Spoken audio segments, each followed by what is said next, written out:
It's a great day to talk hockey with Grant McCagg on Habscast. Whoa, I guess so. Geez, I thought the Rangers are going to have their 10th straight game with a point against the Habs, but that came to an end thanks to a fella, I don't know, I guess you could call him a goal scorer, right? Cole Caufield. One more, baby. One more. I think he can pull that off next game. Joe Veleno, he was going for his 50th though, so he had to be out in the last minute there to maybe get an empty netter. I don't know, maybe I guess they just, Cole doesn't want to get an empty netter. No, it's probably the coach. I don't know if you got a memo from Bill Guerin saying, Cole Caufield can't play defense. So, but anyway, who cares? Caufield does it again. How many go-ahead goals is that now for him? Like 30 this year? Second, third all time? Crazy. He's going to hit 50, folks. Funny how not that long ago he said, well, he's got to be a little hotter to hit 50. Oh, my goodness. Second, the last 25 games of the year, he's going to score 25 goals. Or maybe he's a 60-goal man next year. Maybe Slav's a 100-point scorer. That was going to be my main topic there. 100-point scorer, Slav. Actually, I threw out about 5 main topics. It was like, will Slav be a 100-point scorer down the road? Weigh in on that, folks. Do you think Slav can be a 100-point scorer? I do, personally. I think that you just keep seeing the friggin' vision, the puck skills, the shot now, the confidence. Playing on a line that might have 300-point scores in a year or two. Like, it helps when you're playing with 80-point scorers. And by the way, Montreal has 2 80-point scorers now for the first time since Damphus and Recchi. 96, 97, I think. Speaking of Recchi, the Caufield, the fastest Hab to 300 points since Recchi. But, I think you got to go with fastest drafted Hab to 300 points. And the last one, can you guess who the last one was? That was faster to 300 points? I know, but that's a little question for folks there. We'll see who the first one is to answer that. The fastest before Caufield to 300 points, that was a player that was drafted by the Habs. That wasn't Recchi. But, Hudson's on pace for 80. So they get 3 80-point scores is looking good. The last 50 and 100-point scorer on the Canadians at the same time, 79-80, LaRouche and Lafleur. Lafleur had 50 goals and 125 points. LaRouche had 50 goals. Shutter had 47. So as good as that top line is right now, they're going to score probably 110 together. That line had 147, which is pretty crazy. But here's a question for everybody on here. And maybe you can answer this for me. Who? No, you guys are wrong. It was a little after that. Close. Good guesses though. I lost my train of thought. Anyway, the Canadians. The last time 200-point scores was 86-87, Recchi and Damphus, yeah. So the Canadians, 7 straight wins, which is just, again, you got to go back to that 8-game streak at the start of the Terrians last season before losing to Columbus 10-0. But they absolutely crazy stats that they're putting up here, like just all sorts of things that haven't been done for 30, 40, 50 years. It's just It just keeps piling up. And Bolduc, you know, we always had the second half Slav, but what is it? Last 20 Zachary, or like end of last year, last 20 games. Remember, he got so hot with St. Louis, and it seems like the last 20 games of this year, he's going to play his best hockey of the season outside of the first week. So, kind of like Slav. Slav get more consistent all year, have good first half, then look out. Well, he kind of, he had a better first half this year. So, that it has a lot to do with why he's going to crack 70 points. What a pass to Caufield on that first goal by Slav. Just amazing. But, Bolduc, if he can, I don't know, like last 20 games of the year, he seems to get it together. Because I really like Bolduc the last few games, and then the passes. He can pass the puck, ladies and gentlemen. Yeah, it's Richer, Kenny. Richer had 323. Took him 323 or so, 320 in and around there games to hit 300 points, which is pretty damn good. But he would have been the fastest to 300 that was drafted before Caufield. But I'm sure Naslund was. I would imagine Naslund did it in fewer games, and Lafleur, of course. I don't know. Actually, his first 3 years, he had 150, 250. 4 years. He's been close, but yeah, I have to look at it. But Pierre LaRouche was not drafted by the Habs, but I love LaRouche. Cheers, folks. So 7 straight wins. I have to get to the.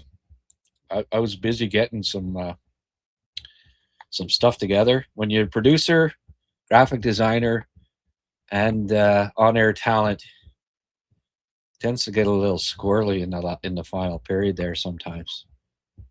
Let's see here. Rick was busy tonight. He had a buddy that had a tumor, and looks like he's beating it. All systems go, so they're having a little get together tonight. That was great to hear. That news. He's one of his good buddies. I always like hearing good news when it comes to cancer. New Jersey Devils beating Washington 5-3. Dallas over Winnipeg 3-0. Mini Vancouver 3-2. Chicago Edmonton just getting underway. Let's get to the pertinent ones. Ottawa beat Buffalo 4-1. Thank you, Ottawa. Tampa Bay beat Pittsburgh 6-3. Florida over Boston 2-1. Thank you, Panthers, again. They've been doing the Habs some favors lately. Detroit probably put an end to Philly's little run there.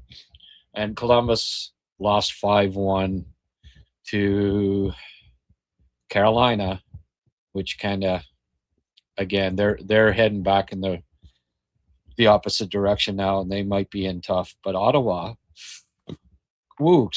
gets right back in it.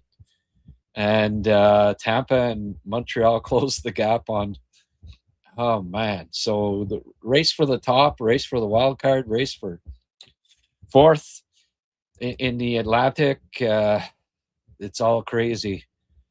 It's but the Canadians there with, that I would say it's sealed. It's not quite mathematically, but Canadians would have to lose every game, and something crazy would have to happen for the other teams to somehow all overtake them. I think with them playing each other and everything, it's fait accompli. The Habs are are basically in the playoffs now, which is good.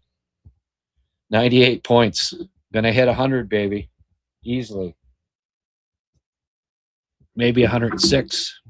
So Carolina 102, Tampa 100, Buffalo 100, Habs 98 with a game in hand on Buffalo. So, excuse me. So that couldn't be any tighter. Montreal, that game in hand is Montreal beating Tampa. Basically a three-way tie. Three-way tie for first place in the Atlantic, which is nuts. So don't count out the Habs finishing second, winning the division, or even winning the freaking conference. They're in the running. So Boston losing, that gives Montreal a little bit of breathing room. Boston has 6 games left. They're 4 back. Sens have 7 games remaining, and they're 10 back of the Habs. They're the team in ninth place. They're tied with Detroit, 88 points each. I don't know why they have Detroit ahead. The Sens have more wins than Detroit, 4 more wins. So I think they might be finally in the friggin' playoff spot. And Winnipeg, if they could get it going, it'd be nice to have 4 Canadian teams in the playoffs. For a while, it looked like there might not be any, but good. But Pittsburgh is 92. So Montreal 98, 4th place. They've stayed in 4th for quite a while now. Boston 94, played 1 more game. Pittsburgh 92, played 1 more game. Islanders 89. Detroit and Ottawa both tied with 88 for the 8th and final spot. So absolutely wonderful, beautiful. Everything's coming up. Roses, everything's coming up. Millhouse, whatever you want to call it. Everything's coming up. It's absolutely fantastic. So, hey, if you're on X and we're getting quite a few people in here, you can pop on over to Habscast on YouTube and join in here.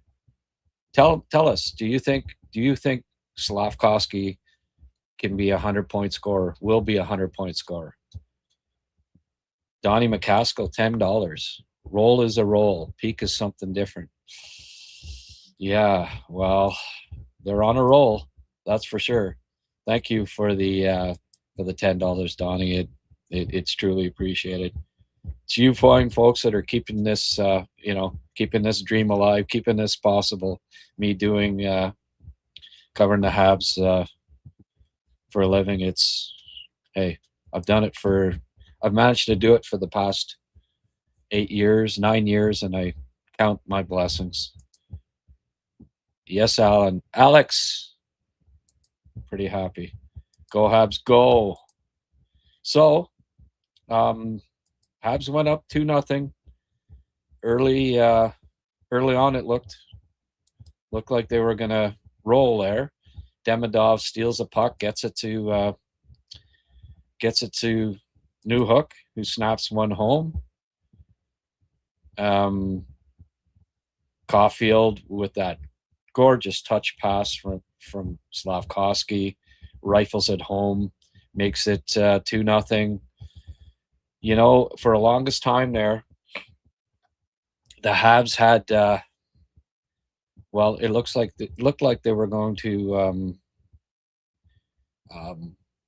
give up one or fewer goals for the 5th straight game. And then when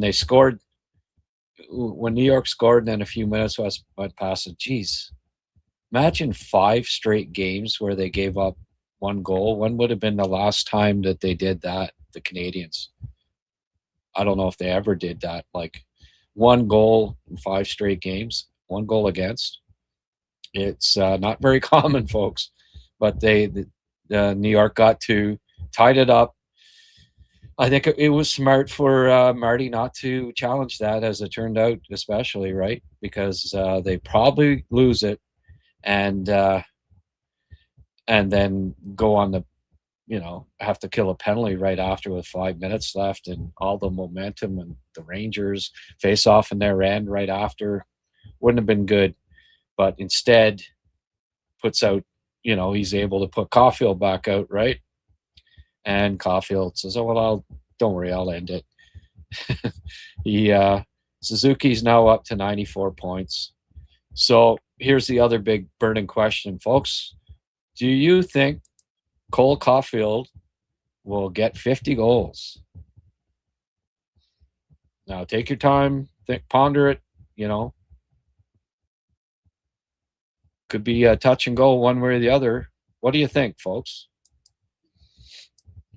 Another big win, even if it's against the Rangers. Hey, Rangers had their number. They were 10-5-2 against the Habs going into this one tonight in their last 17, and points in 9 straight. So just they have a way. Sometimes teams have a way of being a pain in the ass for the Habs, and that's one of them. That's an even bigger win, as it's one we should win. Yeah, well, I guess so. Bigger wins are ones against ones in your own division, I think. Yeah.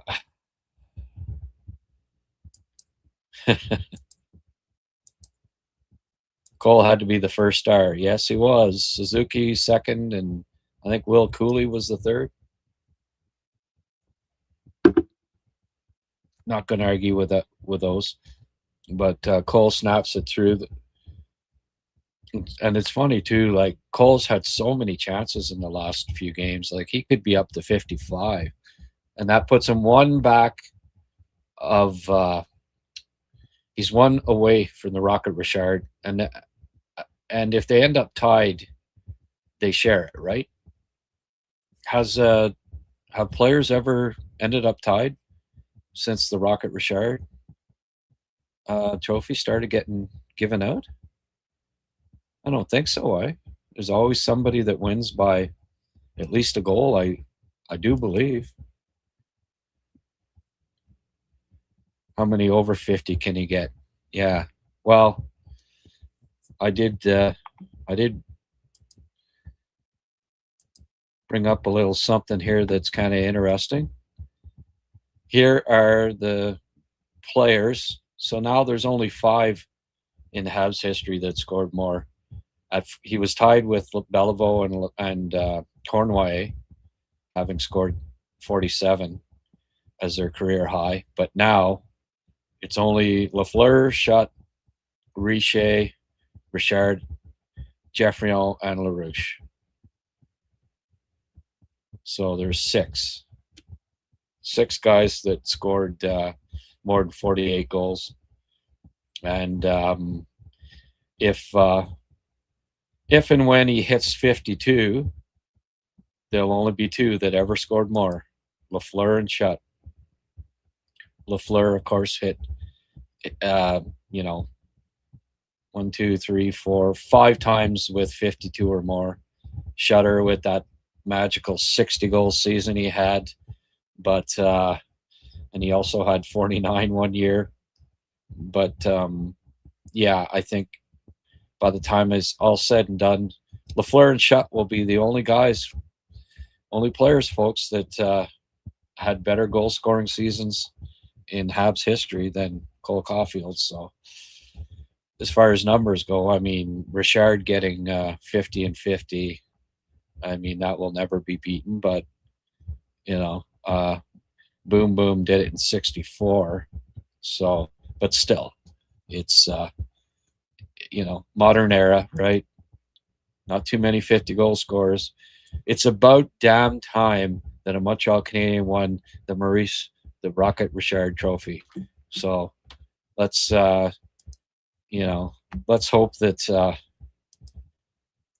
that Marty starts giving Cole lots of cookies, and they really, they try their damnedest to get him to get him his trophy. It's about time that the Canadians, that you know, I mean, I grew up when I was a kid. It was like Lafleur, Lafleur. He'd win the scoring race every year. Um, so I mean, he'd win the Hart. He'd win the Rocket, even though it didn't exist then. He'd win the Art Ross. Uh, so it's nice to have players that are in that elite quality, that are at the top of the league. Here's a I mean, obviously the 50 goal question is silly, but he's going to hit 50.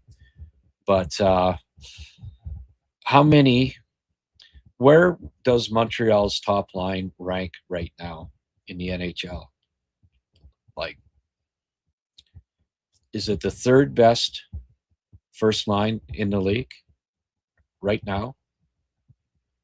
Like, I guess McKinnon's line, uh, McDavid's line, and then Suzuki's line, or is there another line that's better right now in the NHL? Obviously, Barkov's out, so you can't say Barkov line. You could make the argument, couldn't you? Top three, and again, when's the last time that you could say that? You'd have to go back to the Lafleur shut Lemaire line. You really would, to say, okay, this is a top three line in the NHL. Well, when you've got a top three line in the NHL, guess what? You have a chance to win. So the Canadians, they've got when you've got players and a line that is as good as any other team's top line, you can play them 20 minutes. They can score clutch goals. They can win you games late, win you games in overtime, all of that stuff. You are a dangerous team, and you're a team that is a contender, a true contender. The Montreal Canadiens have become a true contender, and it also, you have to point to the defense. Like, they've tightened up. That's it's been what, 13, 14 games since they gave up more than 3 goals or something along those lines. Let's just have a look here.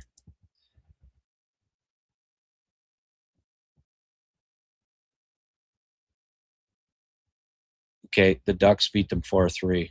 All right, so it hasn't been that many games. 1, 2, 3, 5, 6, 7, 8, 9. All right, 9 games giving up 3 or less, and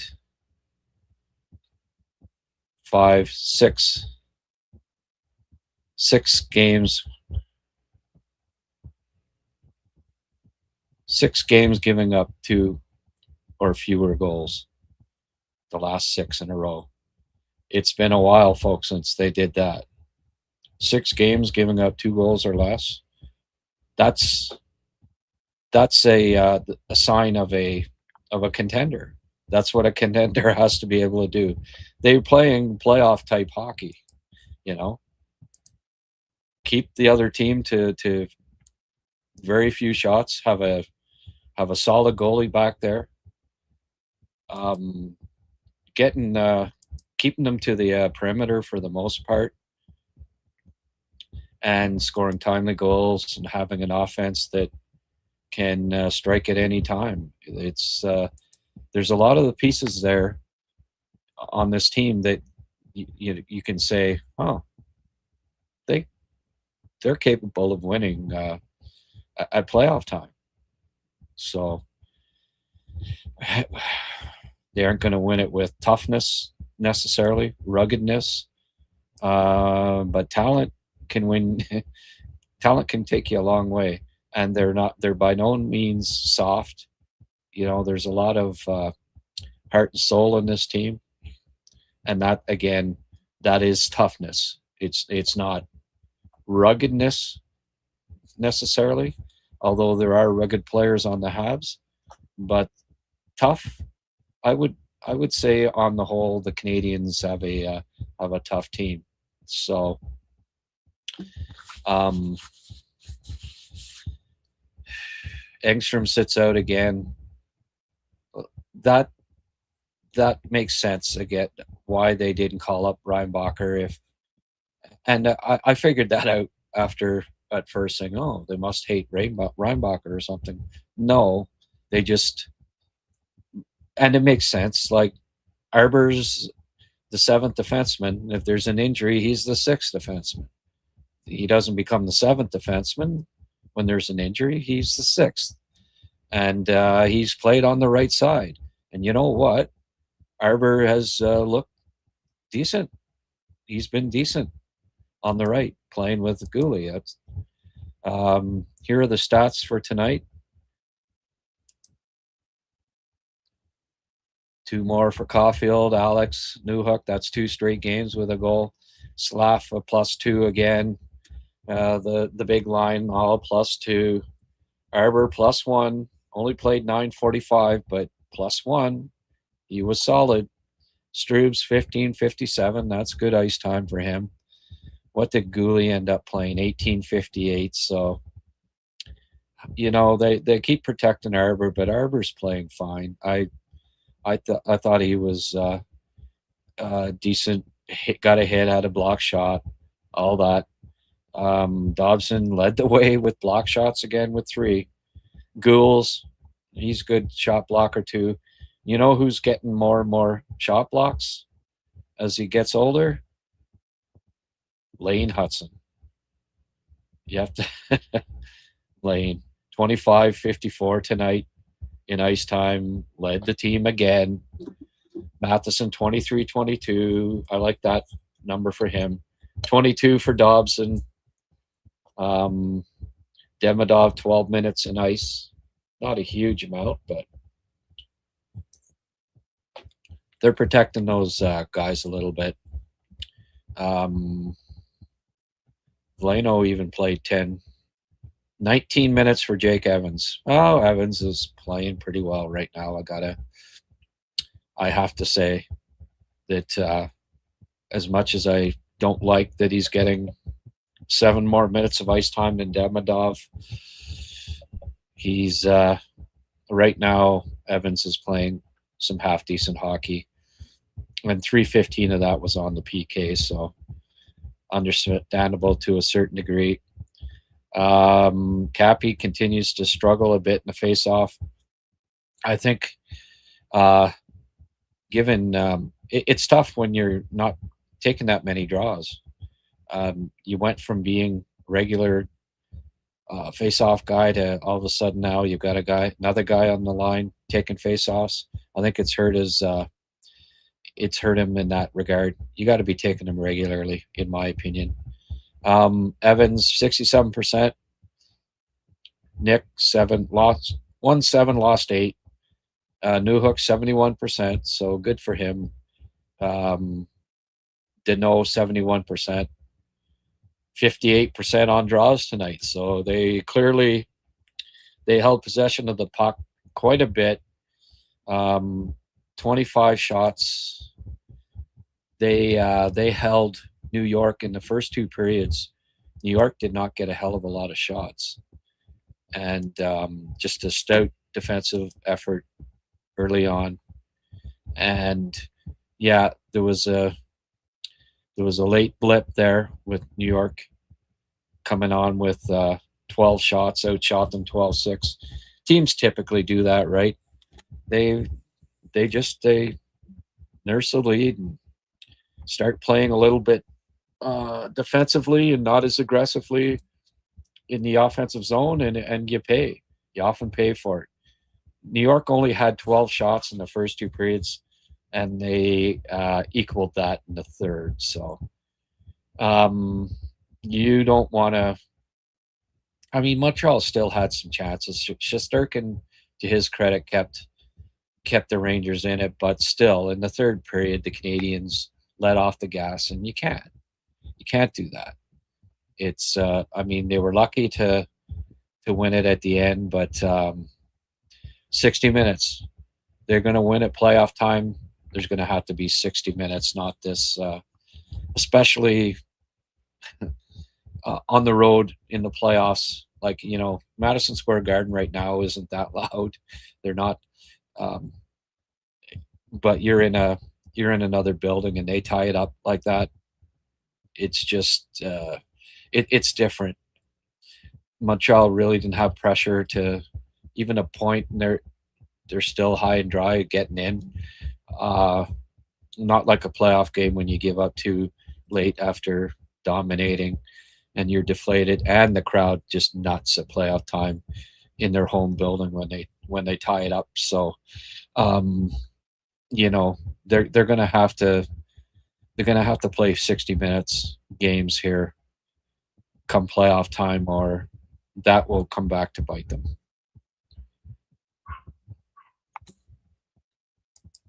All right, let's get to some. Let's get to some of your comments here, folks. We have a pretty good gang in here, 100 plus concurrent. Bolduc is thick. He's realizing how strong he is. Yeah, he's playing a lot better. He's making nice passes. He has he's skating with more confidence with the puck, and skating harder and making plays. He's made several really smart plays in the last while, and it's good because it certainly didn't look like he was a much of a playmaker there for most of the season, and then he wasn't even scoring goals too. But yeah. Yeah, Naslund certainly did, but Richer did it after, right? So the last one was Richer, although it wasn't a huge, only a few years difference in the two. Susie, 7th in scoring, and the last Hab player to be top 7 in scoring, I guess, was Lafleur, right? Naslund finished 8th one year. So there's another thing that they can keep getting. When you're having scoring exploits that you haven't seen since the 80s and the late 70s, it's long overdue, folks.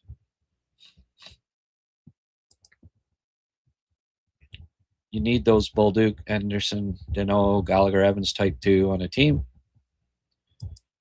Yeah, Evans was good tonight. Good for Bolduc. I'm tired of getting shit on for defending the kid. Oh, okay. The guys don't have to come on here and pat their own backs, It's not a good look. Don't look now, but Montreal is only 4 points back of first in the conference. The conference.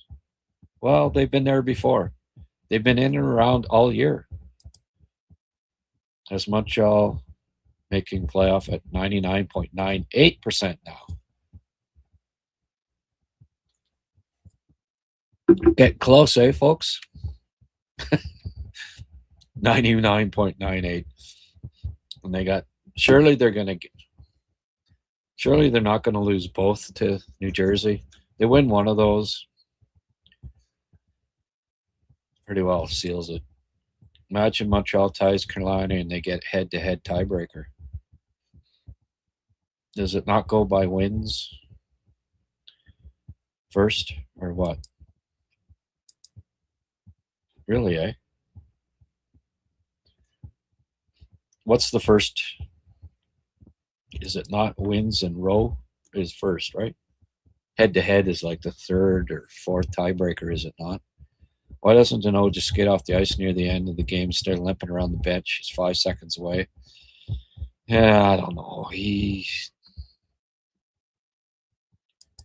Here's our flyer boy. Oh, yeah, I guess tonight was kind of sealed it for Philly, right? Michkov is a no-show. Martone was all over the place. Another mediocre season. Caufield is killing it for you guys. What a star. Could have had him, I guess, eh?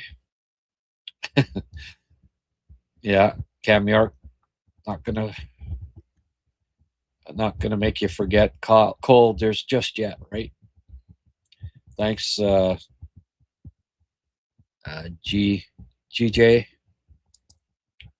Montreal played the Isles. They were 1 point apart. Now there's 9 between them. Isn't that crazy, eh? I did not think. I thought it was going to come down to the last weekend, but I guess it's not. Sure looks like Monty was given a few less forced start. Habs would have been first in division. Yeah, I know.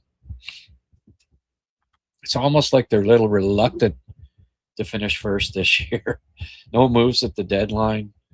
Just keep playing Monty till he drops. Deneau took a bit of a blade from one of the strangers late in the third. That's why he left the ice. Obvious discomfort. Don't tell me there's another injury here. Would have been nicer playing Detroit in first round rather than Tampa or Buffalo. Well, finish first. Be playing. Won't be playing Tampa or Buffalo. Nothing's decided there yet. Yarrow. Habs are 2 points back. 2 points behind these guys. They keep playing. They keep winning every game. They're going to be first. So then they won't be playing Tampa or Buffalo. Should Caufield get any hard votes? Well, you know, if he didn't have Hudson and Suzuki on his team, yeah, definitely. But you know, just like it's hard to make the argument with McDavid when Draisaitl's so good, and you know, yet he still wins it some years anyway. I don't know. He should get some consideration. I hope, having the most goals, not counting empty net, having the most go-ahead goals, having the most clutch goals, the overtime goals, he deserves the Rocket Richard Trophy. He's the best goal scorer in the league this year, so he deserves it. Here's hoping that he can win it. And you know what? Overcoming, and I said it at the time, and you could see it. After, like, you have shoulder surgery, it's maybe the most important aspect to a shooter is the shoulders, and you have like serious shoulder surgery, as Caufield did. That first year back, you could see there was just didn't quite have the same shot yet. And I said, like, give him 2 years. And then last year we saw it, right? Second half of the year especially just really came on. And now this year we're seeing the real Cole Caufield. And the real Cole Caufield is a 50-goal NHL goal scorer and a top 5 goal scorer in the league.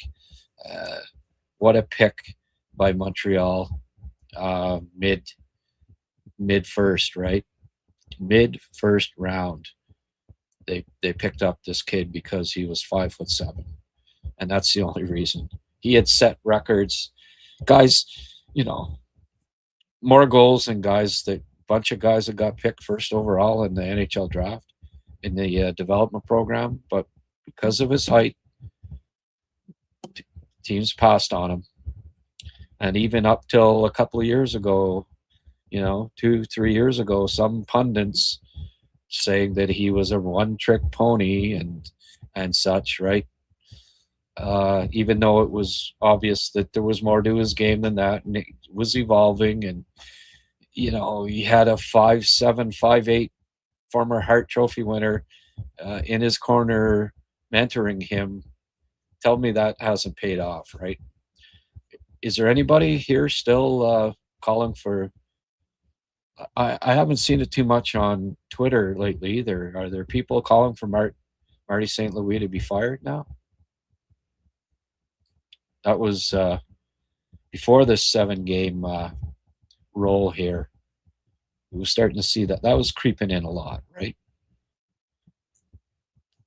I think that's kind of stopped. Bolduc might be a Coleman type player. Well, yeah, Cole, why not get to 55 goals? He's scoring a goal a game. 7 games left.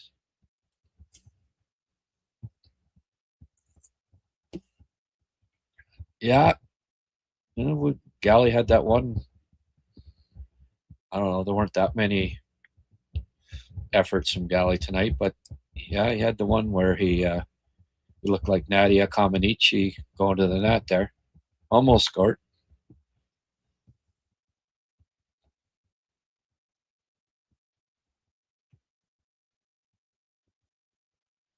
Crosby, Stamkos, okay.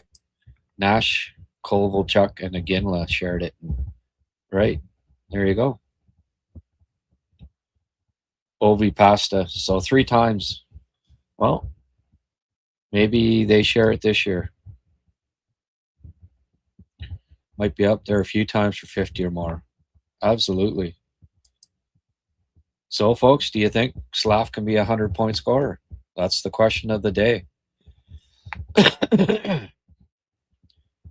I personally think so.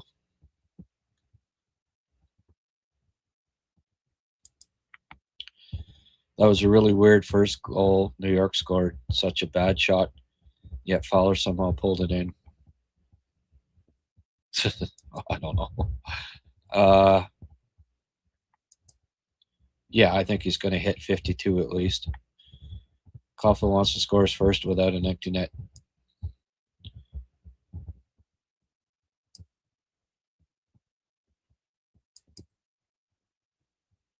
We have difference makers. We never had as many for decades. No, it's crazy.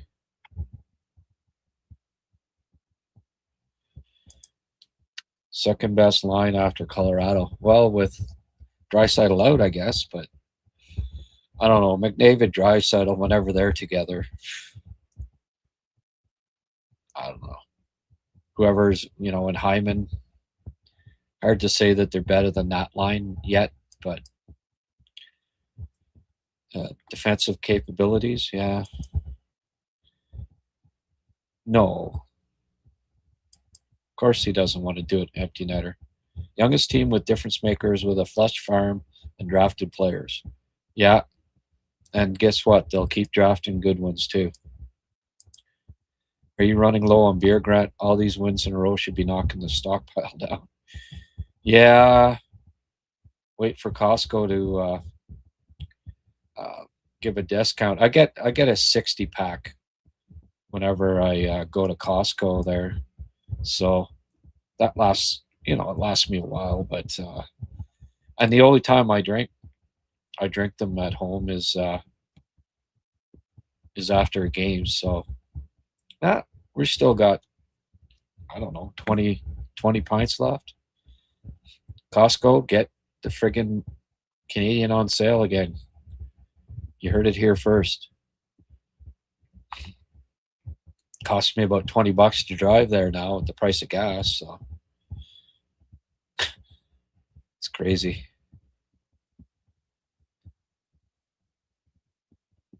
Thanks, Ken, for the fiber. I appreciate it. That line showed what they were made of when it was on the ice for that extremely long shift without giving up a goal. Yeah.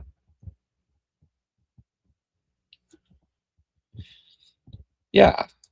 Colorado's more of a duo. Yeah, I know. So really, I mean, Montreal hasn't had that 3 together all year too. Montreal's kind of a duo as well. If you want to, you want to be technical about it, right? Slav wasn't on that line all year. There you go. So 2 goalies plus 900. Top 3 first line in the NHL. Defense rounding in shape, one of the top 3 scoring defense groups in the league. You know, no wonder they're at the top of the friggin' standings. And why, you know, John Cooper gets why is John Cooper getting a lot more Jack Adams Award consideration than Marty? What if Marty wins the Atlantic? What if they win the East?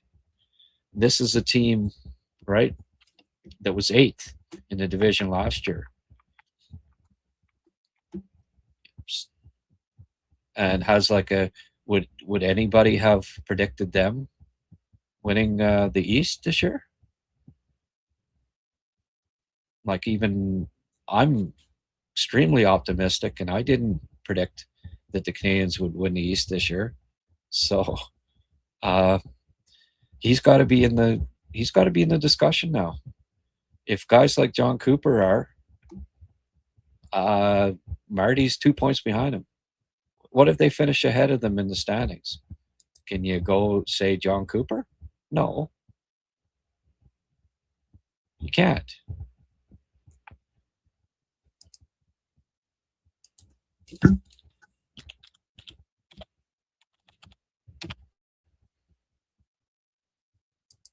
Let me just curious what Tampa had last year,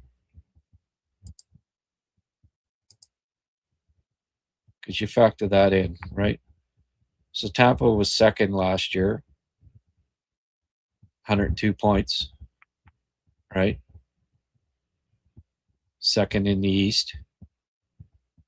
Montreal, 11 points back of them. Well, Montreal's not 11 points back of them this year. They're basically tied with them. So why is John Cooper getting more run as a Jack Adams Award candidate than Marty St. Louis? Doesn't make sense to me.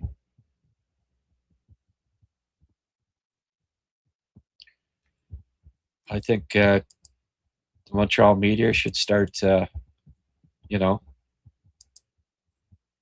a campaign, start plugging Marty. Why not? At the end of the day, he's done a hell of a job. When it's counted the most down the stretch, who's the hottest team in the league? Just like last year, Montreal. 5 straight years, point improvement.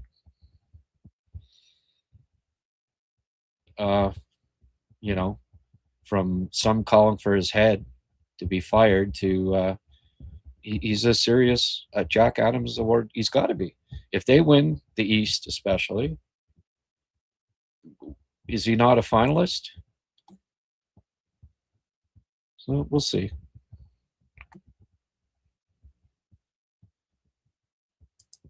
Galley under 9 minutes. Well, that's about what he's playing.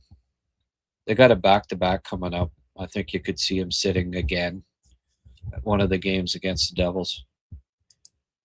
Let Dobie play a back-to-back versus Devils. No, I don't think so. Arbor doesn't look solid defensively. He looks tentative. His defensive reads are lackluster. I don't agree. Second power play unit has been terrible. I don't know why they don't just leave the first out there. Actually, they had a couple of decent chances tonight, but they need a reinforcement. They need to get Galley off of that and get Hage on it. It's one of the reasons why I'm looking forward to seeing Hage in the lineup.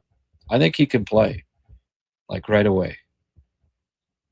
Line A, Doc, Monty, Deadweight. Yeah, well, I wouldn't put Doc in that law of diminishing returns. The longer first power plays out there, generally they'll be less effective. Yeah, Doc will help that, and so will Hage. Hudson is playing on the PK. That's wild. Yeah, he had a couple of good.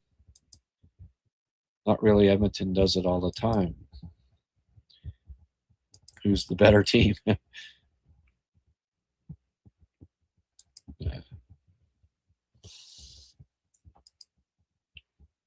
Yeah, Habs are top 3 or top 5 in power play, so I'm not going to get too critical of it right now.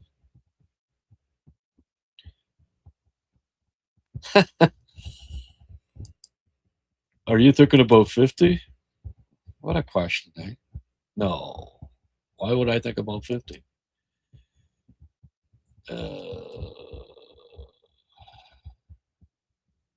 Grant, my biggest concern, can the Habs afford to pay their top 6 players? Really? Why are you concerned about that? Quite a few of them aren't even contracts aren't up in the next 2 or 3 years. And the ones that are, salary cap's going up freaking 20 million. I've got and ELC contracts continuing to come in. You know, Page will be on his ELC. Demidov still be on his ELC this next year. Cappy still. Fowler. Freaking no, I'm not worried whatsoever about Montreal and the salary cap. They're way more set than any other team. I see Cole Hudson scored his second tonight. Good genes. Yeah. Is that Don LeBlanc? Is that Rob Hudson's burner account or what? Rob, is that you? Most of their core players are already signed long term. Yeah, exactly. Yep. Marty had a rough stretch, but he stuck to a strategy and it's working for them. Yeah. Some of Slav's carries out from the defensive half wall were crazy. Yeah, I know. Eh? He's not ranting yet. I love who he is at 50.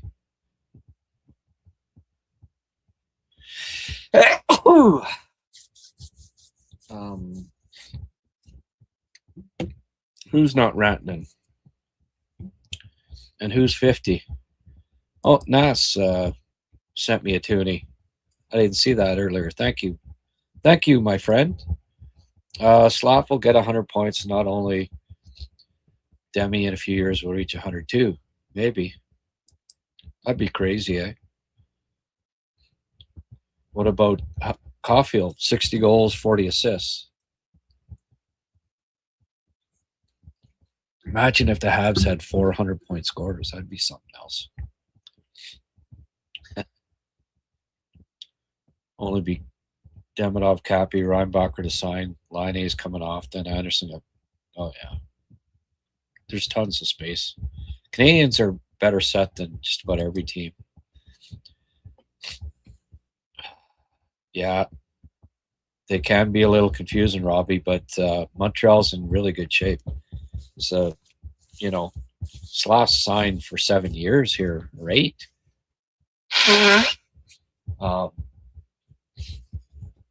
Nobody, like all these guys are signed long term. Hudson, Matheson signed 5 years, so they don't have to re-up him. Dobson, Caufield, Suzuki, they're laughing. Better shape than any club, I think, salary-wise. Marty deserves as much as Cooper. A lot of results for that is based on rep. Yeah, well, who was at the World Cup thingy-ma-ding, eh? Right? Marty not even on the staff. Marty should be coach of the year. Well, it's in the running. You got to give him credit. Second youngest team in the league, and they could win the East. Up from 91 points, they could be about a 17-point improvement. Nobody picked them to win the East. I had them like at the top of the division, but I mean, I'm an optimistic I'm an optimistic guy, so there aren't many like me. All of them salaries can be confusing, but Google a site for Montreal cat space and a couple of good sites come up that, yeah, will show the order of a player. Yeah, exactly.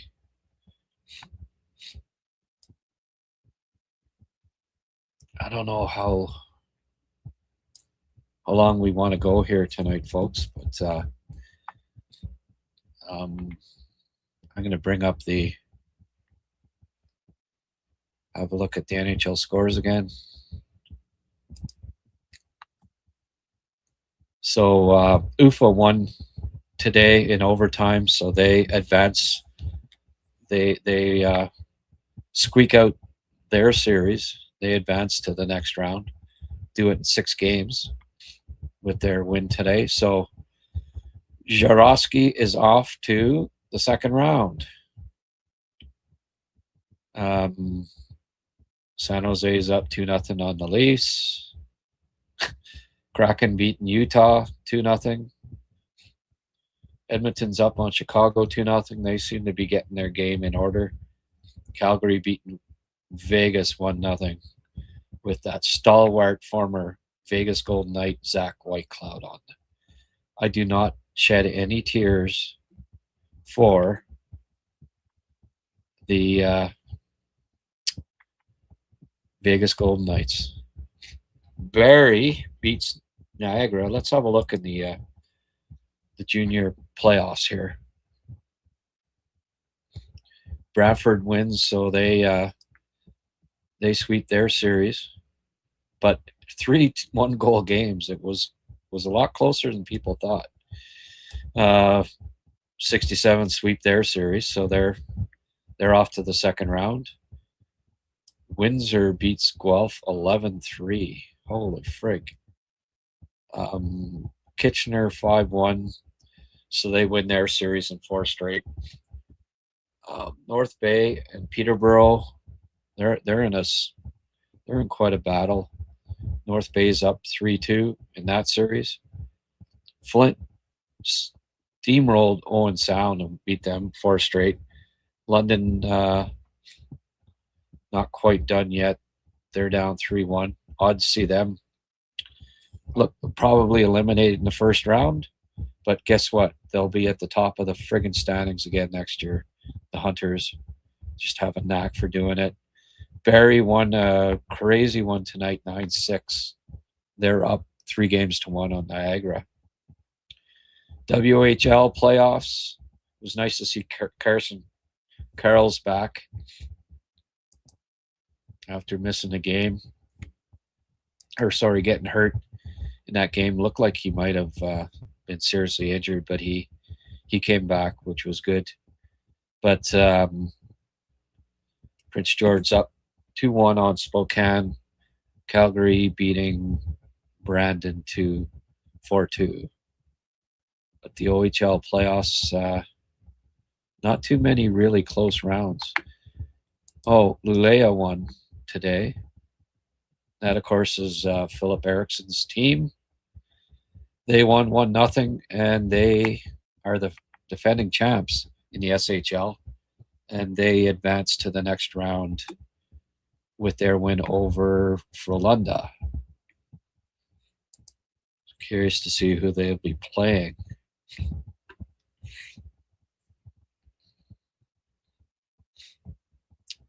Okay, that's not decided yet. Or it is, sorry. They're going to play Skellefteå, who are the number 1 ranked team.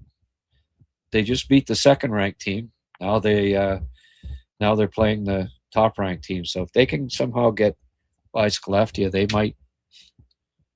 might be the odds-on favorite to win the SHL title once again.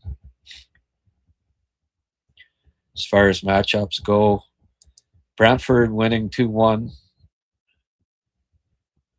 No points for Protzy tonight. It's not his game. He's a stay-at-home bulldozer, is what he is. So I'm just going to bring up the bracket here. I guess they don't. We don't know who's playing who just yet. I'd like to see. I'd like to see Brantford and Ottawa playing each other. Um, if not this round, next round, and get a look at Malhotra up close for a few games there, and also Protzi playing in Ottawa, and I'll give updates on his progress. Well,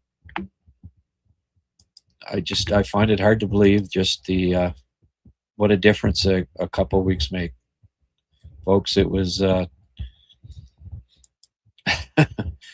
it looked like it was going to come right down to the friggin' last game. Maybe having to beat Philly to make the playoffs. Now they can wrap it up the next couple of games. They win the next two and they're in. No more this 99.98%. Is Anderson okay? Yeah, he should be. How much will Demidov get? Oh, I don't know. It'll depend on what he does. If he Demidov gets 100 points next year, 100 points the year after, he'll be getting. Demidov gets 100 points next year, he'll be getting a $10 million contract. Probably won't get 100 points and probably gets somewhere around what the other guys are making, or maybe a little more because of the salary cap. I think Robida is doing a good job. Oh, I've been defending them all year. Robida, considering how young the defense crew is, 4 of them have played less than 225 games in the NHL. There's going to be growing pains. Scoring 2 against Shesterkin is a feat. Yeah, well, that's a good point, Tim Cox.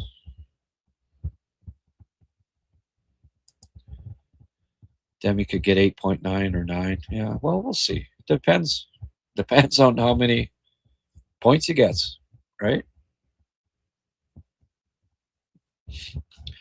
He doesn't come across as a greedy guy either. Did you see the picture of his family that was on social media? His parents, Olga, and they were visiting there. They look like down to earth, nice folks.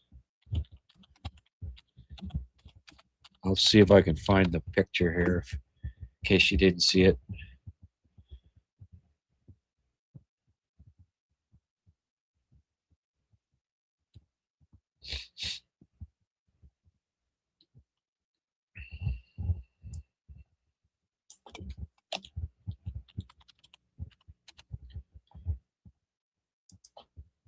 Help if I could spell parents.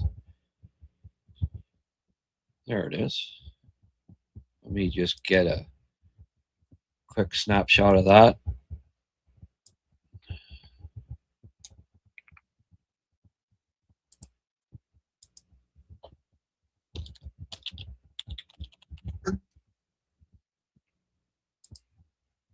And we'll get it up.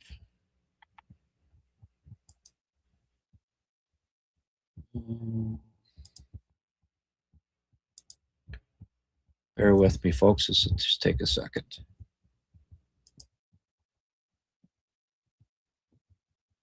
There. There's his parents there in visiting. Nice shot. I like that picture. That's pretty cool. Oh, Marcus. Sorry I missed the game and show so late. Good day, Mark. Oh, well. I wouldn't be down, 2 down. 7 straight regulation wins, baby. But there's his parents. Look like nice family.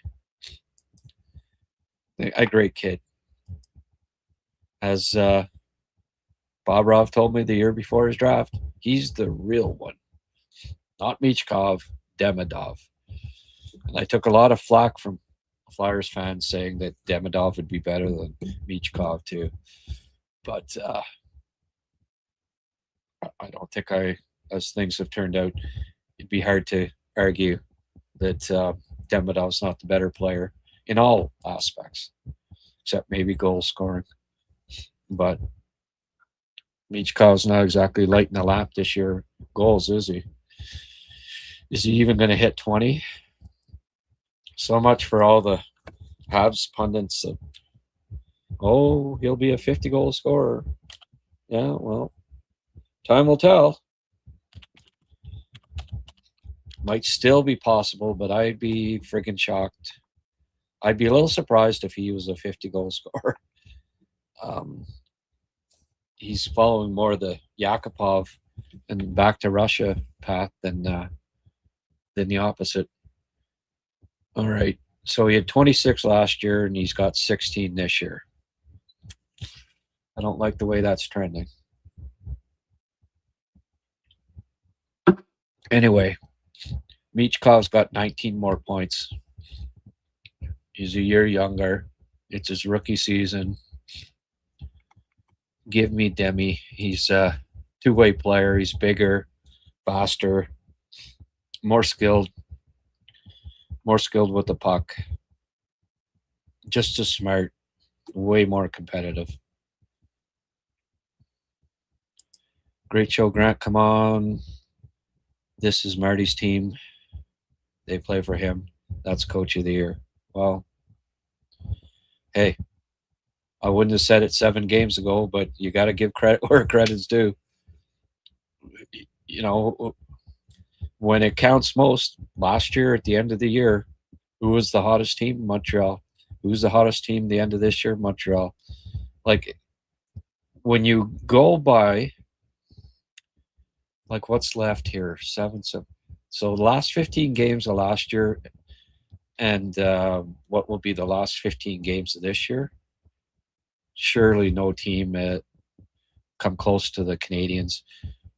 Like, the last 7, obviously, but then, we'll see what they do the next 7. But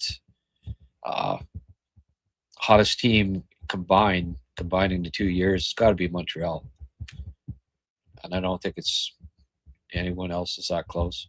I think Demi signs this off season to take advantage of the changes. That 8th year is a big deal. He'll sign like Hudson did. Is his contract? He got 1 year left on his contract. Yeah, I guess he burned last year, right? Playing the last 2, so they can negotiate this offseason. They can extend him this offseason. I mean, they'd be smart. I don't know if it'd be smart for him, but I don't know. Agent might want to wait, but that 8th year, though, that's true too.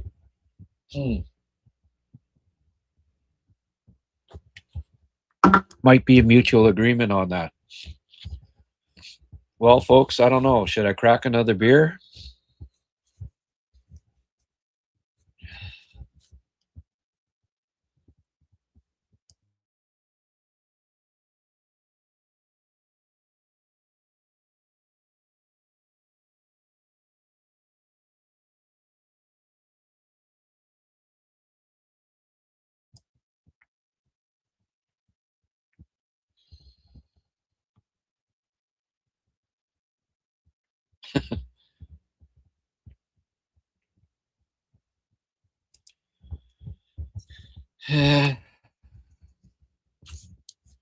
All right, I'm going to do it. Not going to bribe you guys.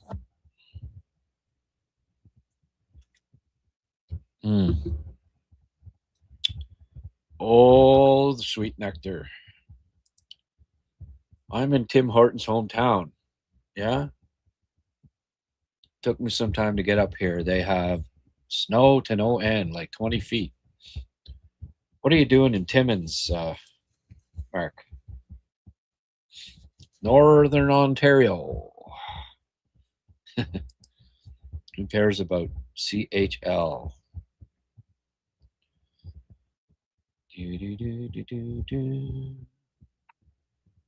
Who cares about CHL?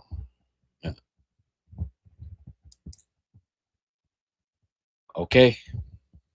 Yeah, who cares about Canadian Junior? American. Whatever.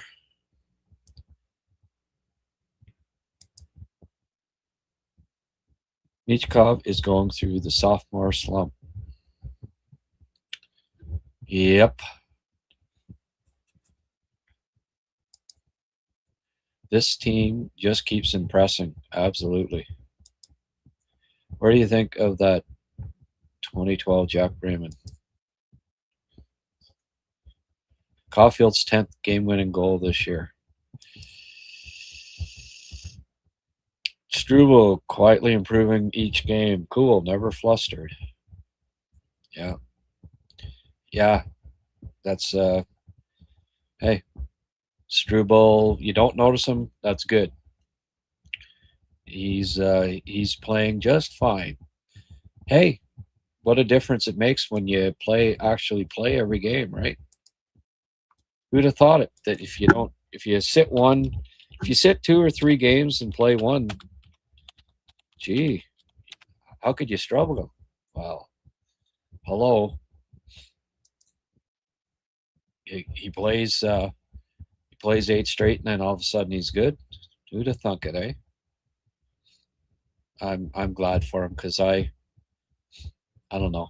I thought he was better than Jack High in I know um, Liam didn't agree with me, but I thought Struble was better and the better choice, and they started Arbor at the start of the season, and I thought Struble was better. I really did, and now he's a regular, so I'm happy. Let's see here: 1, 2, 3, 4, 5, 6, 7, 8, 9. He's now played 10 straight games. Plus minus, he is +3, +2, +4, 5, 6, 7. Not counting tonight, +7. So, not too shabby, is it? Actually, he's played 11 straight because they don't have tonight's game on there. Has he ever played 11 straight? Yeah, I guess maybe going back a couple of years, but good. Good for him.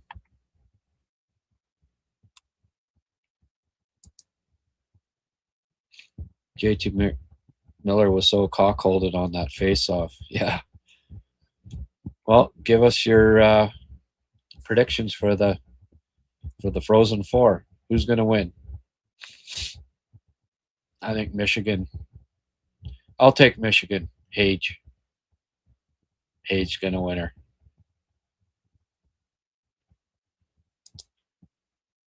Cheers, Grant. I'm in 4 deep. I'm 4 deep. Well, this is 1 and a bit, so I'm behaving.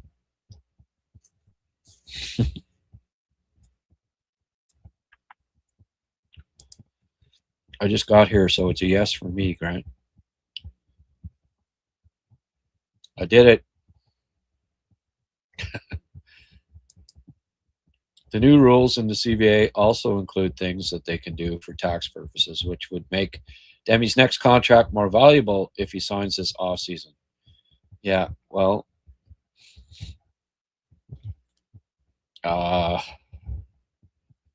he'll probably sign this offseason. And I don't think he can ask for. Well, he might. I mean, he might get 10, something like that, because the cap's going up so much. I mean, I'd give him 10. I wouldn't even think about it, but we'll see. No one's had more snow than the Newfies this year. He is from Cochrane, and I'm actually in Smooth Rock Falls.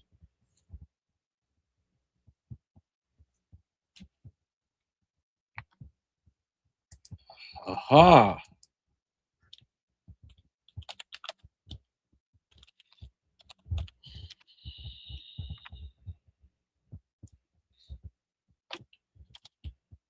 Wow, Northern Ontario boy, eh? Used to play some hockey against Elliott Lakers and Elliott Lake and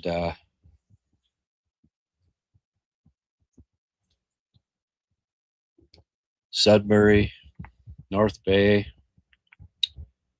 Cape Real. Never played Smooth Rocks Falls though. And I was in Cochrane when we were took the Polar Bear Express. My sister worked one summer planting trees, I think it was, up that way. We went to Moosonee.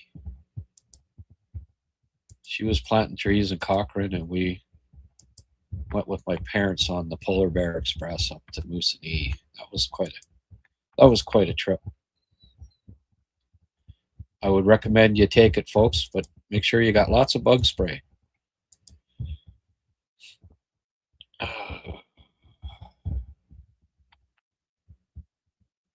Habs have the best 2-goalie combo in the league. Wow, that'd be nice, eh? Weren't saying that 3 months ago, were we? Harbor responsible for at least one odd man rush. Oh yeah. Imagine if we can get home ice advantage. I think that'd be an advantage in playoffs, even though they're a good road team.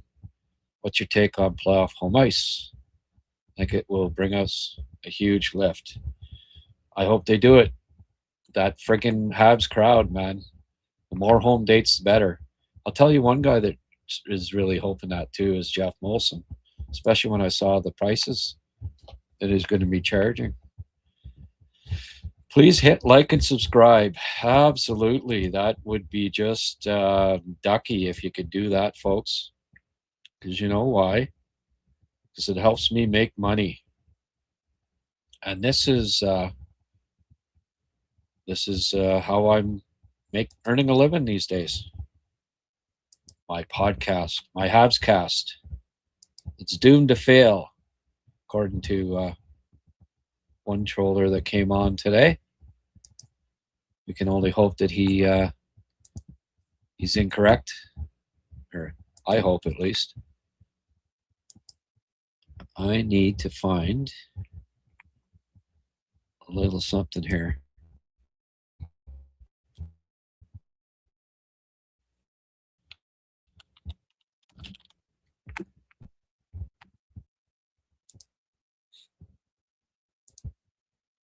Because, you know what, folks?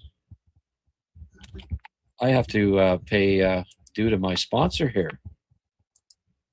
I think that would be that would only be fair, right? And that would be Next Level Hockey. And we'll just pop this up here. Next Level Hockey. Specialists in hockey development trusted by NHL prospects. Whether you're looking to elevate your shooting, skating, stick handling, or overall game, NLH is here to take your game to the next level. Visit them at nextlevelhockey.com and follow their Instagram at nextlevelhockey_ for daily tips, posts, and updates. If you or someone you know have young aspiring hockey players who want to elevate their game, trust Next Level Hockey to guide them forward. Next Level Hockey. It's in the name. And they are located in Montreal, folks. So I know lots of people tune in Montreal. So hey, give them a shout. And if you subscribe to their YouTube or their Instagram, which is right there at the bottom, Next Level Hockey _ get up to 6,000. He's almost there. 6,000 subscribers. You know what he's going to do? Give out a $500 gift certificate. So we've got 900 watching on X. Come on over. We got less than 100 here on the live chat, and I like it to be after 7 straight Habs wins. That should be 100 plus, shouldn't it? Come on, folks. Don't be watching on X. Press that extra button. There's you can see under my I've got a link to the YouTube, or you can type in Habscast and you'll come right to the YouTube channel. It'll be right there. Live show. Come on in. Press the like button. I get rich.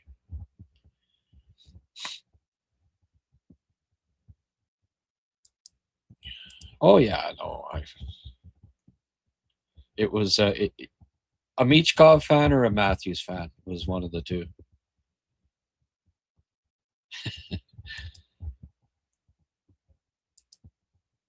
So relaxing, almost being playoff locked, even when the Rangers tied the game. I was not even frustrated. No, I know. Would have thrown your couch to the window. Yeah. Oh. Yeah. Danault looked in bad shape to end game. Yeah. Didn't take an important whistle to end game on the strong side. Well, he could be injured. You know what? I don't think that would be a huge loss at this point.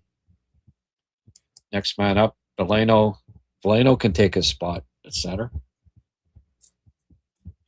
Not a huge downgrade right now. Slavkovsky is the best.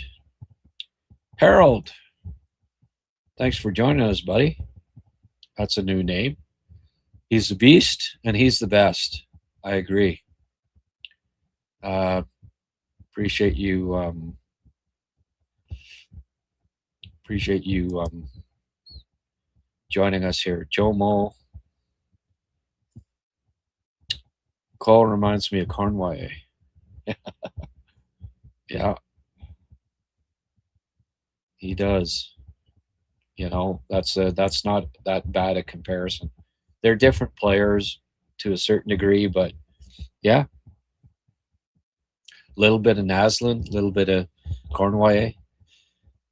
Ivan was like he wasn't a real East West kind of dangler type guy. Cole's a little more, you know, the edge work and stuff. Uh, Ivan was just power, like speed, you know, straight ahead, boom, get you with his dynamic speed. Cole, little more, little more skill, you know, puck skill, edge work than more like Naslund, I think, but an even better scorer.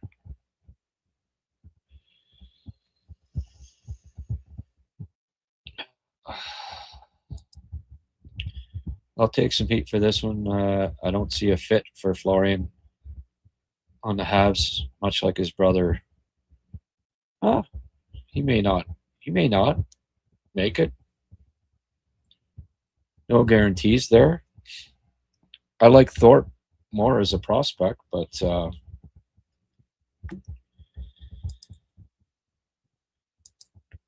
you know,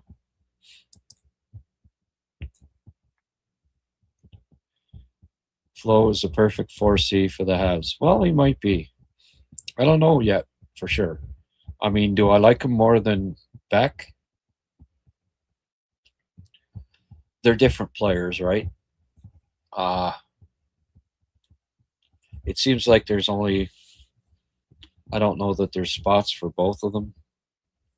Certainly not at center down the road, but we'll see.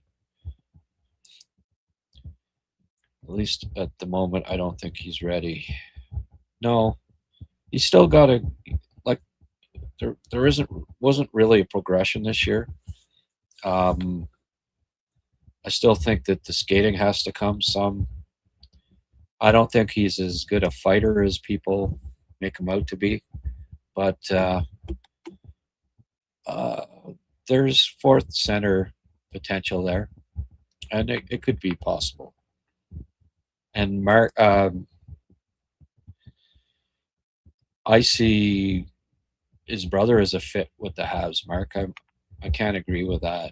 Like, I mean, hey, the guy's asked to play on his wrong side. He makes one mistake tonight, and people are, come on. I'm not saying you, Mark. I'm just somebody else earlier. Like, the guy's been asked to play in the last 3 games. Sit out 5 or sit out 7 straight, and then uh, play up on the wing, play on the left, now play on the right. Like, he does everything without complaint. He's a character guy. I love him as one of your 23 on the roster. I think he's a fit. He's a great fit with the Habs, and the club loves him. Like, the players love him. So I think I can see Arbor and Florian both being on the Habs the next few years, and they'll give the team some energy and some toughness, and I think that's going to be needed down the road. I think Florian's got to improve his skating, and these guys are hard workers, and they have a history of. Florian has improved his game quite a bit over the past 3 years, so I don't see why he can't continue to improve. I think he made a mistake of putting on too much beef last summer, and he'll rectify that this summer. Come back quicker next year, and maybe win a spot. But that's probably 2 years away when a couple of contracts are up. Or maybe, one gets traded at the deadline, he's ready then. We'll see. I think with Kapanen season, Page coming back is very expendable. Yeah, he is. Yeah. I mentioned him quite a bit as a potential trade chip. Arbor is a 6'7" There's no problem in that. The problem happens with unreal expectations of him. Yeah. The brothers will be needed, and I think Flo needs another year in the AHL. They're grooming him to be an NHL 4C, the solid penalty killer. Yeah, for sure. It's funny, in the preseason, it was all will Florian make the team? Will Florian make the team? And hold on here. He scored a goal in a, preseason game and had a fight, and he's like, preseason's preseason. He wasn't ready. You could clearly see from his skating, the pace just not there. I remember HF TV, and I came on after I sat with them at a game. Paul invited the HF TV guys and me to sit and watch the rookie game, Winnipeg, and everybody was on the Florian making the Habs bandwagon at the time. I said, well, no, I don't think he's ready, and he hasn't improved on last year, and you like to see that where a player in their early 20s improves a bit each year. I mean, he's improved defensively, I think, but I don't think his skating is better. And that's going to have to be – that's the most important thing that he needs to work on in the offseason, is getting a little quicker. I think he will. I think he's got the beef now, lean out a little bit, get a little quicker, and yeah. I think the brothers would be much better if cocaine was an allowed sports enhancement supplement. Oh, yeah?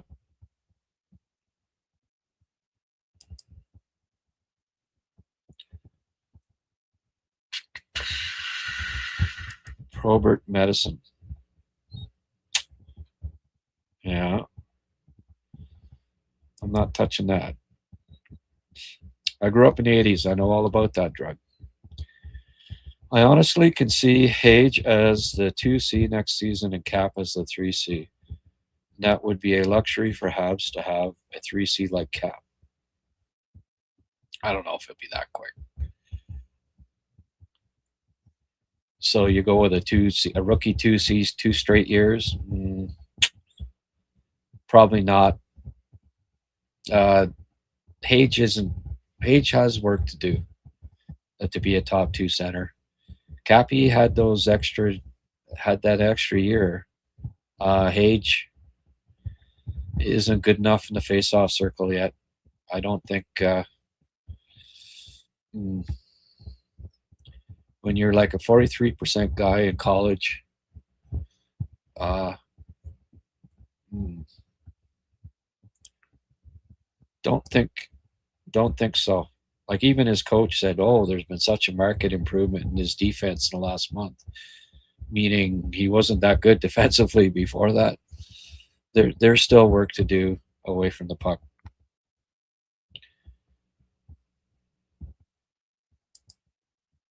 Hey, no, I didn't know if you were.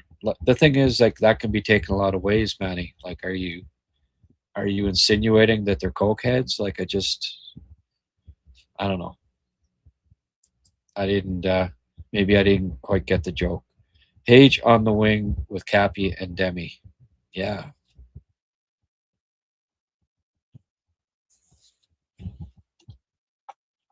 I. That's what I want. We'll see. I see Hage as a winger for at least 1.5 years. They eased Suzuki into the center spot. Yeah. Well, he's not Suzuki. They didn't even really ease Suzuki in. He was better defensively and better on draws than, well, better defensively for sure at that age. Yes, no channel. Last time was the very start of the year, 2016. Um, that magical 13-1-1 start to the season or whatever the hell it was. The crazy, crazy, crazy start. And then the 10-0 loss to Columbus. And things started falling apart. And Michel Therrien wore on the players. Hey, Liam did an interview 2 days ago. If you didn't catch it, folks, you gotta watch it. It was it was it was the Terry Ryan talking about Michel Therrien. Like holy frig. Wasn't Suzuki the 4C with Nate Thompson on his wing? Yeah, I think he played center pretty much from the start. They'd be nuts if under the influence. Yeah, okay. That goes for a lot of NHLers. Yeah. Well, what you said could be misinterpreted. Is all. It was 2016. That's right, and they won 8 straight. They started the year 9-0-1, and then lost 10-0 to Columbus. But then they won the next 3, I think it was, and they were or next 3 or 4, and they were 13-1-1 to start the year. And Therrien got fired before the end of the year. Valentine's Day. Happy Valentine's Day, Michelle.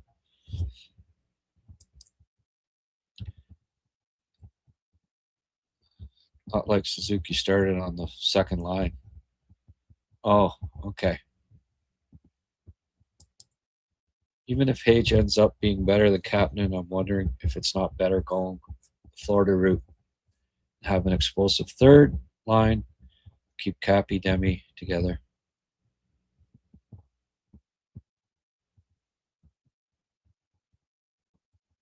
Well, Hage, I think, end up being more off, better playmaker than Kapanen. Probably get more points than Cappy. But that doesn't,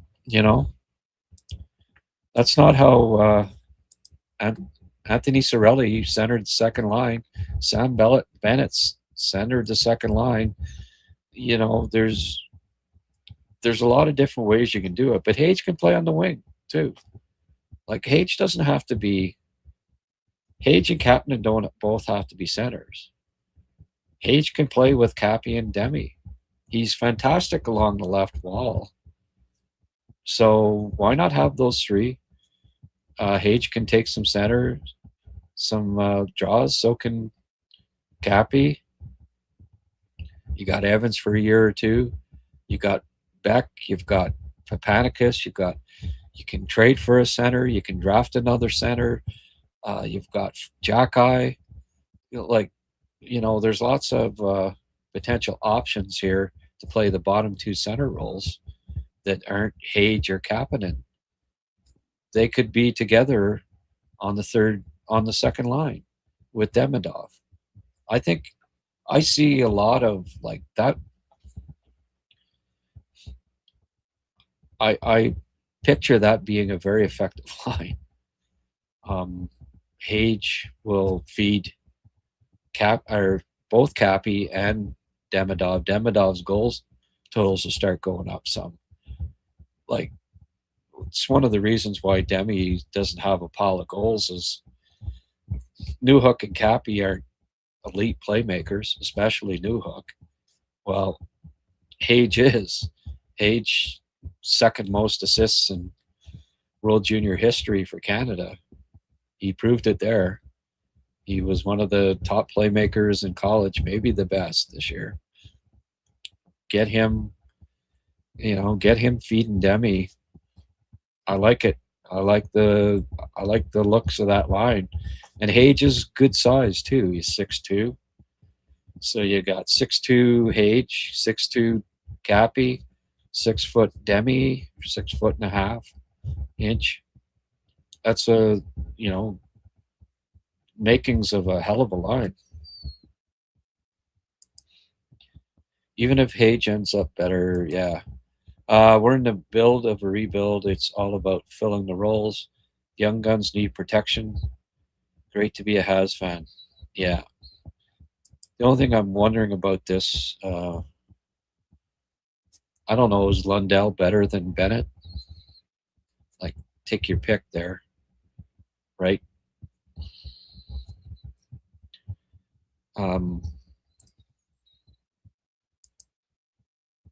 Papanicus has third line center potential. Bex has third line center potential. I don't know if Florian does, probably fourth line center. So there are some coming up. They'll likely draft one in the next year to 2 years high that plays center. So, and they can always trade for one. It's a lot easier to trade for a third, fourth line center than it is. And maybe that's what they do, when okay, here's our piece, right? Here's the big, rugged, two-way third line center once Deneau and is gone and Evans contracts up. Maybe that's the piece they get, that the Charlie Coyle or whoever it would be, that type in a couple of years, in the next year or two. And then, you have Cappy, Demi, and Hage as your second line. I can envision that. But who knows? Things change. I've tried predicting lines for 30, 40 years with the Habs, and I've never got it 100% right. You never do. There's always changes. There's always surprises. There's always players that disappoint. There's always players that do well, that exceed expectations. And there's always players drafted, and they get into the mix. And we're in the build of a rebuild. Yeah. I saw a headline. Pierre LeBrun's a great journalist. But headline from LeBrun was this rebuild was quicker than expected. I said it the last 2 years of the Bergevin, they were rebuilding. People didn't seem to realize it, but Bergevin started the rebuild. Just because a new GM came in They were lousy and they got high picks that year. Doesn't mean that the rebuild hadn't started under Bergie. Like the last 2 or 3 drafts, Bergie finally started. Okay, I've got Marty and Trevor are a good combo here drafting. Why don't I, instead of taking away top 90 picks, why don't I collect some? Let's build through the draft. And they started, they got extra picks. Like Struble was one of 2 second round draft picks. That was a solid pick. They got, um, they drafted Kapanen in the second round with an extra second round pick. They made some solid third round picks. They you know they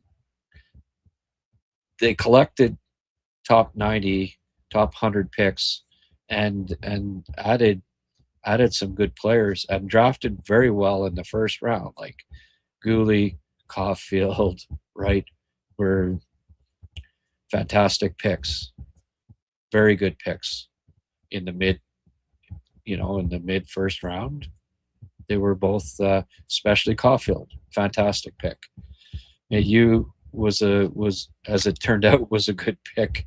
Uh, at the end of the first, it got them Bolduc, and uh, you know, but the rebuild did start under Bergevin, and it wasn't that quick. It was 4 to 5 years that the Canadians rebuilt, and it included 3 top 5 picks. So, and they're all contributing, or well, 2 of them are, and one is about to. So, um, I don't think it was a quick rebuild. I just think people, for whatever reasons, because they all equate it to when the new guys came in that they were rebuilding, but they'd already started.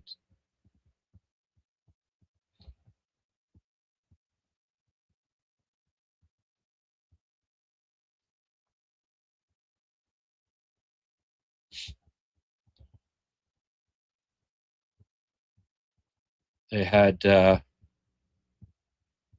starting in 2018. Okay, they had 1, 2, 3, 4, 5, 6, 7, 8, 9, 10, 11, 12, 13, 15, 16. They had 16 top 90 picks over a 4-year span.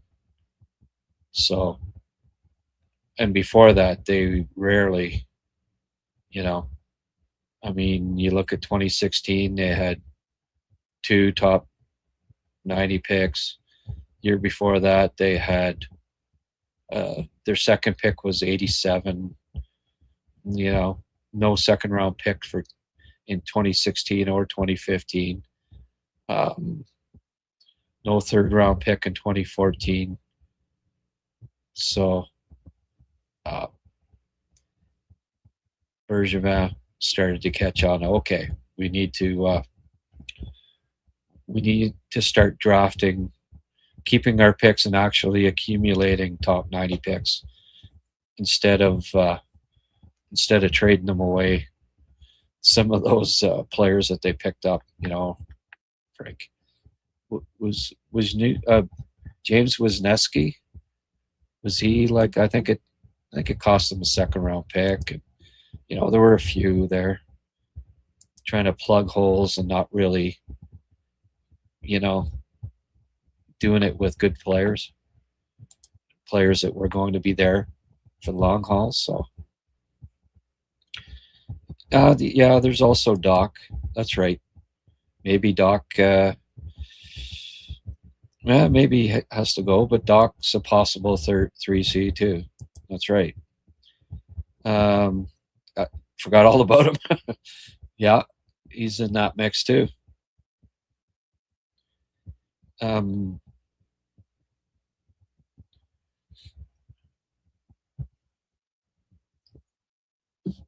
TJ Hughes isn't 6 feet tall.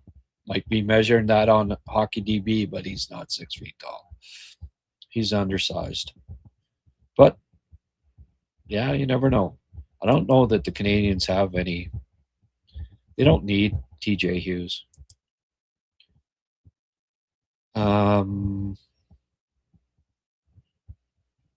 Yeah, they got Dylan Bentley. I think that's their TJ Hughes for this year. More of a fit, anyway. Let's have a show on the rebuild. Yeah. Did I see? No, I don't see any Scott Wheeler reports. He has him ranked ninth best. Yeah. Well, he always underrates. He's a Leafer. He always underrates the Habs. It's him. That's Wheeler.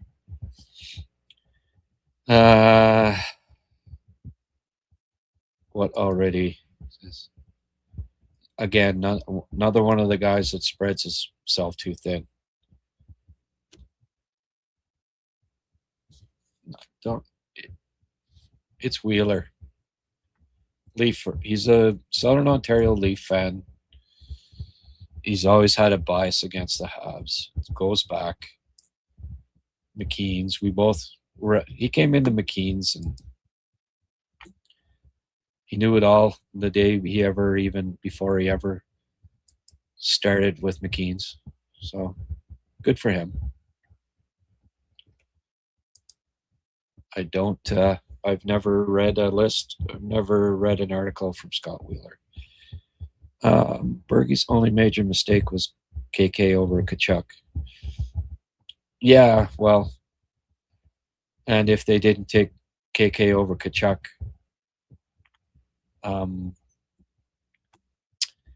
they wouldn't have got Slav. They wouldn't have got Reinbacher. They wouldn't have got Demidov. So it all worked out for the best as things turned out, right?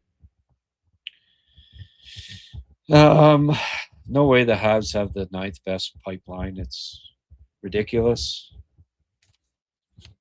They're right at the top. And under 25, they have the best under 25.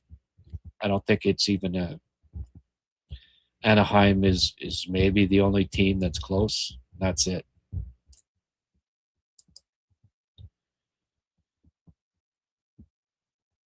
Who do you respect? Corey Prodman. No. What do I have to respect one of these guys? These are no.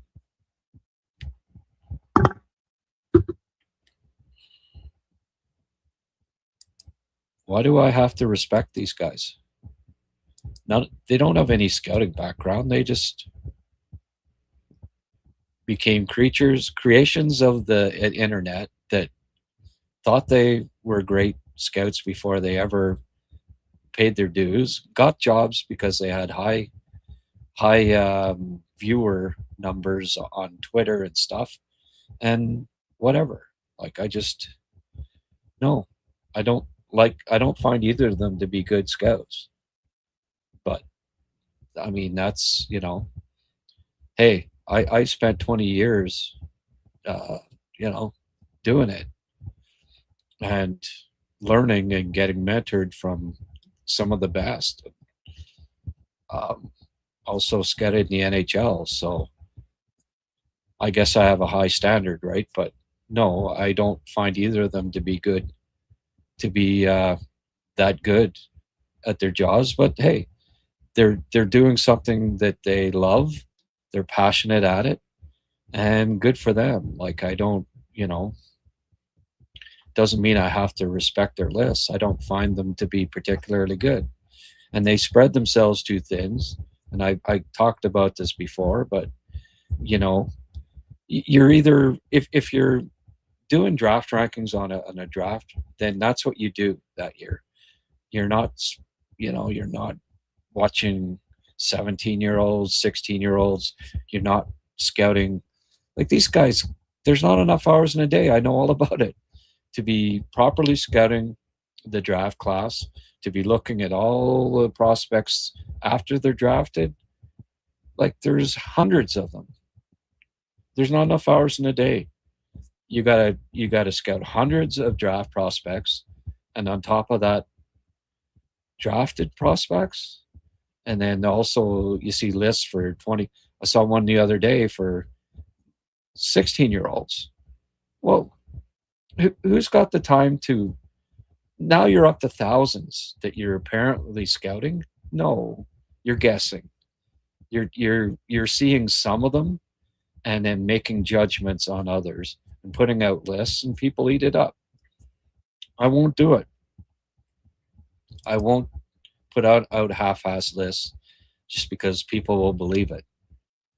And so I know I don't respect them, and I don't respect that the Athletic makes them do this and makes them put out half-ass lists because people are going to friggin', you know, they're going to get clicks, they're going to make money, the people will eat it up. That's why, like, I mean, like Beckett Seneca, I can go on, like, none of these guys had Seneca high, but I knew he'd go high. I've got connections. I was an NHL scout. I got, and I mean, I have the experience, like 20 years of scouting experience, and these guys don't. But anyway, that's, these guys are a load of guys all over social media that think they're experts. I know there's a lot of them. Oh no, nothing. No, it's not a negative. I just, like, why am I supposed to? Do I have to respect them? Like, no, I don't. And I call a spade a spade. I've got a couple personal things that happen with both of them, and I don't like them as people necessarily, and so I don't have anything to do with them. But I also don't think that they're good scouts, and that's the way it is. So I'd rather, people want to talk. You don't have to ask me about their lists because I don't watch them. I don't pay any heed to them. I don't, they don't matter to me. When you were scouting, how much video were you watching per day? Oh, I don't know. Frig. It varies, obviously. Some days I watch between hockey games and video 15 hours. Like, worked hard, always worked really hard. And, when I'm doing a draft guide, I I watch hours and hours of all of the prospects, tons of them. Talk to NHL scouts, talk to coaches, talk to GMs. Like Slav, I watched 60 of his games. Shane Wright, I watched 60 of his games, and that's just two of the prospects from that draft class. Like, so, I know that there's people, these guys aren't doing that because they're also doing under 16 lists. They're doing, best players outside of the NHL, in the pipeline, and that they don't look at all the players. They guess. So just take these lists with a grain of salt. And I mean, even my draft lists weren't perfect ever, right? No, it was no. Not a lot of family life. The last 2 months, that's why I'm not doing the draft guide anymore. I spent, and this isn't a lie, 15 hours a day, 12 to 15 hours a day, unless there was some emergency thing I had to do, working on my draft guide for 8 weeks. Steady. Developed a blood clot 1 year because of it. And just from sitting in front of the freaking laptop all day and the TV. And so for the amount of money I was making on it, no. No, I'm glad I'm not doing that grind anymore either. It's you know, and hey, I'm not saying these guys don't work a lot of hours. They do. And, and good for them doing what they love, and good for them getting paid probably triple what I get paid, what I make. They got their breaks, right? Because the Athletic looked at the number of Twitter followers that they had and said, "Oh, well, we got to hire these guys," and that's how it's done these days. Like I took journalism, I had 30 years writing, scouted in the NHL, scouted, and you know, uh, that didn't matter. These guys had more Twitter followers than me, so they get these jobs, right? It's the way it is. Um, anyway, would help if I actually like the two of them. I don't like either of them, and that's a personal thing too that goes back. And so whatever. It's just it's the way things turned out. You know what? I'm doing a podcast on the Habs. I don't have to do that grind anymore. I'm loving this so much, you know. So everything happens for a reason, and you know, I'm just very grateful that I'm getting to follow the Habs, talk about the Habs now. Um, no, I think Kyle still does his red line report. I believe so. I work 10 to 12 hours a day in road construction, not much downtime. Oof, no. Well, you got to sit back and smell the roses at some point, my friend. Do you know personally any of the current Habs scouts? Oh, yeah.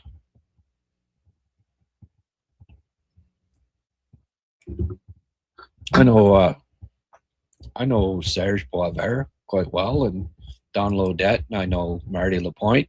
I know Nick Bobrov. Yeah, I know a bunch of them. Serge is a great guy. Super, super nice. Hell of a guy. They're all good scouts. Marty, too. Marty, love the guy. Absolutely love him. He's a great,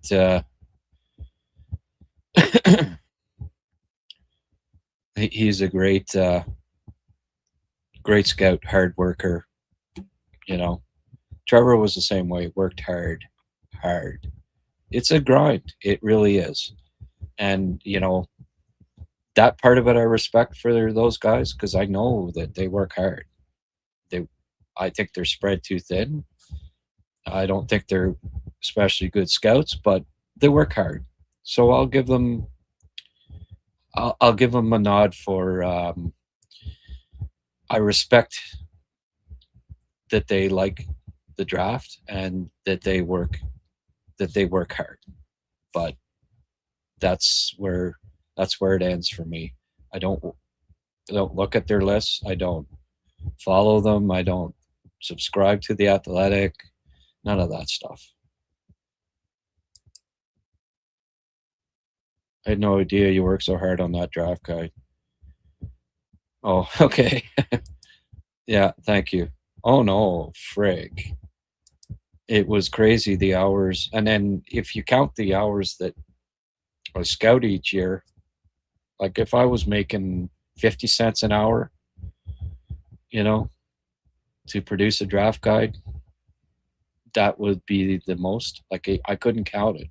And I'm being truthful there. If you counted hours that I put in scouting and then the 2 months putting the draft guide together, might have made 50 cents an hour doing it. So I finally, it's okay. I gotta, I'm not getting any younger here. I have to switch, things up and follow and start.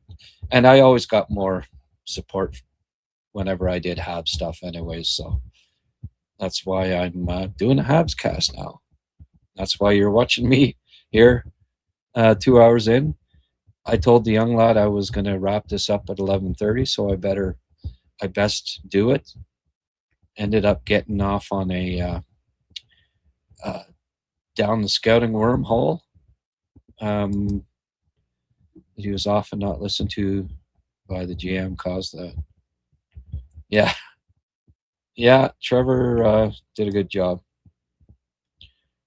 Serge was a little speedster, if I recall. Plays some games in the NHL. Oh yeah, well, he had a mustache, short career. Yeah,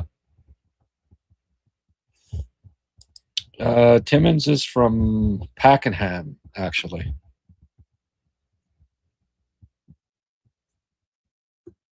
You wouldn't want to.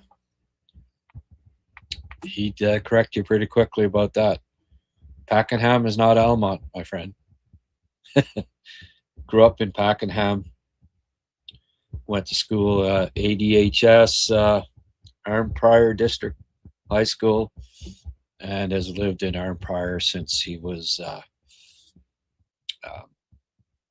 well, since he came back from Queens, where he got his degree. Yeah. All right, folks. This has been a lot of fun. I appreciate it. We still have 100 on board here. Hit that like button, please. I appreciate it very much. If you could do that for me. I already gave these guys a plug earlier, but I've got these guys back doing a bit of sponsors advertising for me. Chris, a private family-owned business run by hockey fans. And they're huge hockey fans. Bonish Arcades, Eganville. It'll be open on the May long weekend. Give them a call. When you get a chance, look at their website. Beautiful, beautiful spot to take the kids on an adventure that they'll never forget. Love the spot. Love Chris too.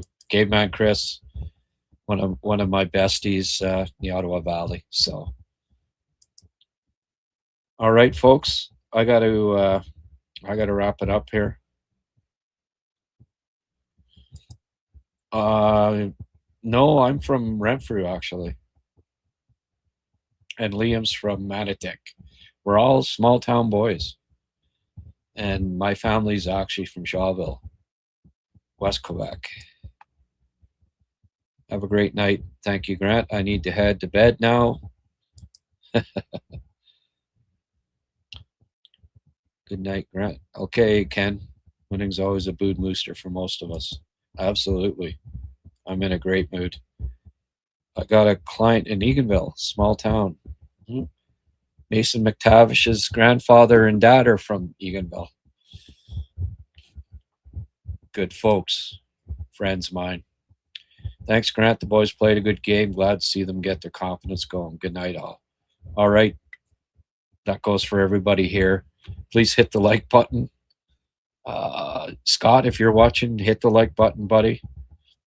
I got a client in Renfrew. Been there often, in Manotick too. Yeah, there you go. Good stuff. Well, salt of the earth. Okay, folks, that's it. That's it for me tonight. We got some games coming up. I'll see you then. I'll probably do something tomorrow. I don't know yet what, but I'll scout another couple prospects and get them put up there. Sound good? I'll give everybody a heads up on that, and then the post game the next night after the Habs win again. All right. Have a good night. Bye for now.